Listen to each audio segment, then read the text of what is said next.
जय हिंद दोस्तों। गति के नियम 3 होते हैं। पहला नियम कौन सा है? पहला नियम है जड़त्व का नियम। ध्यान रखना है, जड़त्व का नियम क्या होता है? जड़त्व का नियम होता है कोई वस्तु स्थिर है तो स्थिर रहना चाहती है और गतिशील है तो नियत वेग से गतिशील रहना चाहती है जब तक कि उस पर कोई बाहरी बल कार्य न करे। जड़त्व का नियम कहलाता है। और ये जो जड़त्व का नियम है ये बल की परिभाषा देता है। जड़त्व का नियम जो है बल की परिभाषा देता है। और न्यूटन की गति का जो दूसरा नियम है उसको संवेग का नियम भी कहा जा सकता है। और ये नियम क्या है? किसी वस्तु पर लगने वाला बल उसके संवेग में परिवर्तन की दर के समानुपाती होता है।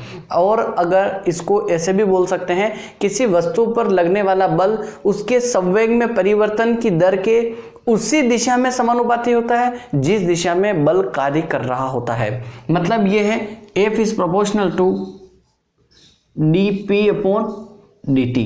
किसी वस्तु पर लगने वाला बल संवेग में परिवर्तन की दर के समानुपाती होता है। ये न्यूटन की गति का द्वितीय नियम है।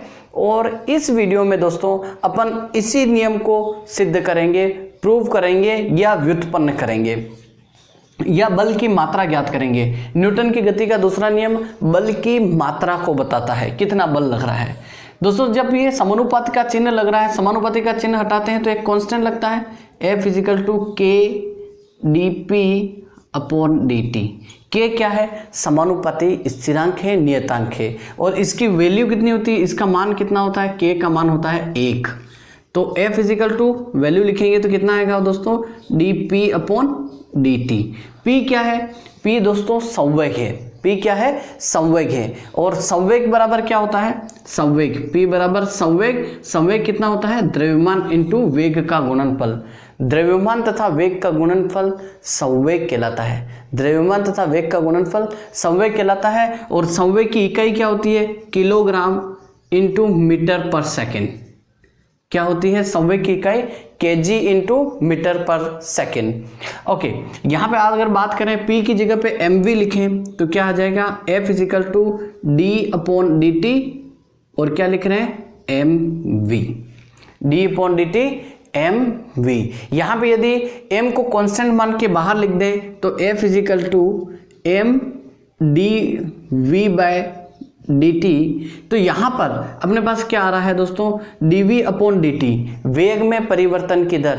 वेग में परिवर्तन की दर त्वरण कहलाता है। वेग में परिवर्तन की दर क्या कहलाता है दोस्तों? A = dv/dt। वेग में परिवर्तन की दर क्या कहलाता है?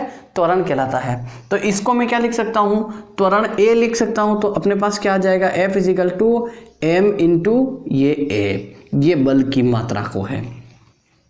तो इसके अनुसार बल की परिभाषा क्या बनेगी दोस्तों?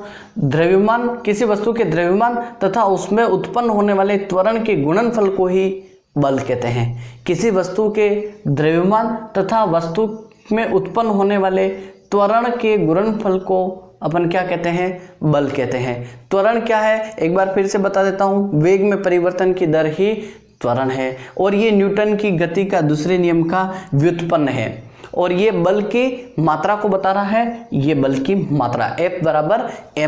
दोस्तों वीडियो पसंद आया है तो वीडियो को लाइक करना है और अपने दोस्तों में शेयर करना है। और दोस्तों यदि अपन तीसरे नियम को अगर ब्रीफ डिस्क्रिप्शन में बताऊं, मैं तीसरे नियम को भी अगर बताऊं तो तीसरा नियम क्रिया प्रतिक्रिया का नियम कहलाता है। तीसरा नियम क्रिया प्रतिक्रिया का नियम कहलाता है। और इसके अनुसार इस प्रकृति में समस्त क्रियाओं की समान तथा विपरीत क्रिया होती है। इसे क्रिया प्रतिक्रिया का नियम कहते हैं। जिस प्रकार से एक एग्जांपल बड़ा जबरदस्त समझा रहा हूं दोस्तों, जिस प्रकार से अपन चलने की कोशिश कर रहे हैं, अपन क्या करते हैं? पृथ्वी को पीछे धकेलने की कोशिश करते हैं। उसकी वजह से पृथ्वी अपने ऊपर बल लगाती है और अपने को आगे भेज देती है, क्योंकि पृथ्वी का द्रव्यमान ज्यादा है, अपना द्रव्यमान कम है। दोस्तों अगर ये एग्जांपल अगर अपन नाव में बैठे हुए करें तो अपने को अच्छे तरीके से समझ में आता है।